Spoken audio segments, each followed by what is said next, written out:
solving logarithmic equations. In this case, we've got a series of logs, and what we want to do is we want to try to condense all of this so we can solve for the variable. So in this case, notice that we have log base 4, log base 4, log base 4. So what I want to do is I want to try to combine these over here because I have an addition sign in here. So now remember, from the properties that we went through, if I have an addition sign in here, then we have to multiply what is after the log. Okay, so that means then I've got log base 4, take 3 times this. So, well, let's just go ahead and do that. 3 times 2x is going to be 6x. 3 times the negative 1 is going to be negative 3. And this is equal to log base 4 of x plus 2. All right, so now from this, well, what are we going to end up doing here? Well, let's see. I want to go through, and just like before when I had bases that were exactly the same, I just kind of ignored the base. Here, the logs are exactly the same. The only way that this is going to be true is that the stuff that's here and the stuff that's here, if they are identical. So we kind of just, again, ignore the log base 4s. And I'm going to get that 6x minus 3 is equal to x plus 2. So I need to subtract x from both sides. I'm going to get that 5x minus 3 is equal to 2. Add 3 to both sides.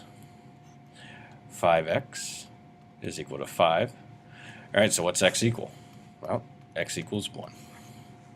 All right, so that's not too bad, but the thing is, though, you have to remember these rules. Okay, you got to go back and you got to check to make sure that you understand the properties. So let's take a look at this next example then. Okay, again, same idea. Okay, I've got my 2, so log base 3 of 2 plus log base 3 of x plus 1 is equal to log base 3 of 12. Notice how I'm saying that too, okay? Log base 3 of 2.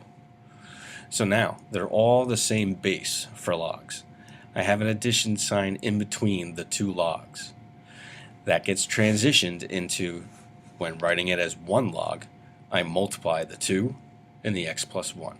So now I'm left with log base 3 of 2x plus 2 is equal to log base 3 of 12. Just like dealing with the exponentials, I ignore the log base 3s because the only way that this is true is if the stuff I'm taking the log of are identical. So I get 2x plus 2 is equal to 12. Subtract 2 from both sides, and I'm going to get 2x equals 10. Divide both sides by 2, and I get that x is 5. Sweet. All right, moving right along. So now let's take a look at the next example. When I subtract in between, okay, before when we had the addition sign, it was multiplying. Here, we're going to end up, when combining them, that is going to be division. So I end up with log base 3, because we have the same basis for these two. I end up with a fraction of x plus 2 divided by 5, and that's going to equal 3. This isn't as nice as the other ones because I don't have log base 3 of 3, I just have 3.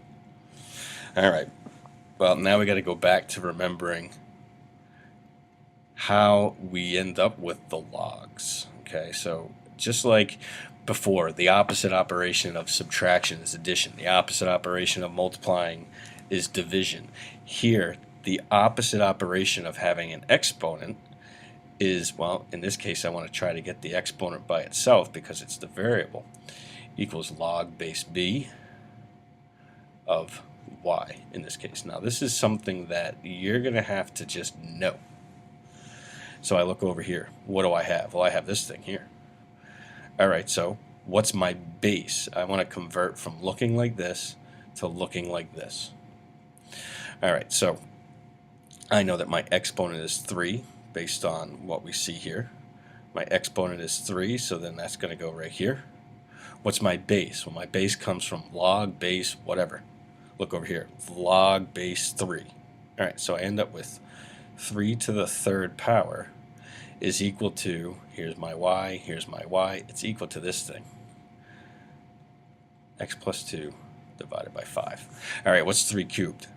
3 cubed is 27. 27 is equal to x plus 2 divided by 5. Let's see, I got to get rid of that 5. So I'm going to end up multiplying both sides by 5. And let's see, then 5 times 27 is going to be 135 is equal to x plus 2.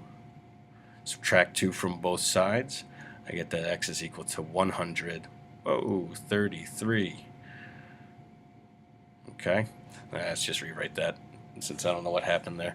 So we get that x is equal to 133. All right, let's transition to the next problem here. It looks just like the last one that we did, except we got a couple more variables here. So combine them. So log base 2 of 4x plus 6 divided by x is going to equal 4. All right, well, let's deal with the definition again. And we know that y equaling base raised to some exponent is the same thing as the exponent equaling log base b of whatever y equals. Okay, this is my transition. This is how I go from one problem to the next. This is how I go from one type to the other type. All right, so now my base is 2, my exponent is 4. So 2 to the 4th is equal to 4x plus 6 divided by x. All right, so 2 to the 4th.